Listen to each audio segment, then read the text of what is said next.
বন্ধুরা আজকে আরও একটা খাবার ভিডিও নিয়ে চলে আসলাম। আজকে আছে ভাত, বেগুন ভাজা, ঘ্যাট, মুসুর ডাল, তার সাথে আছে পাট শাক ভাজা, মাছের তরকারি, মুরগির মাংস, গিলেমেটের তরকারি, ফ্রাইড রাইস, কষা মাংস, আর আছে রসগোল্লা। দেখো আজকে কিন্তু অনেক খাবার আছে। আজকে ফ্রাইড রাইস আছে আর চিকেন কষা আছে। প্রথমে ভাত খেতে বসেছিলাম, দেখলাম মা ফ্রাইড রাইস আর চিকেন কষা আনলো, তাই সব খাবারগুলো একের পর এক খেলাম।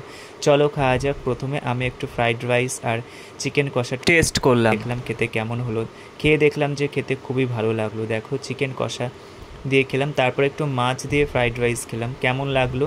ভালো লেগেছিলো, কিন্তু অতটাও ভালো লাগেনি যতটা ভালো লেগেছিলো চিকেন কষা দিয়ে খেতে ফ্রাইড রাইসটা। চিকেন কষা দিয়ে ফ্রাইড রাইস খেতে খুবই ভালো লেগেছিলো। চিকেন কষা দিয়ে ফ্রাইড রাইস খাওয়ার পর আমি আরও অনেক খাবার খেয়েছিলাম। দেখো, দেখা হচ্ছে পরে আরও একটা খাবার ভিডিওতে।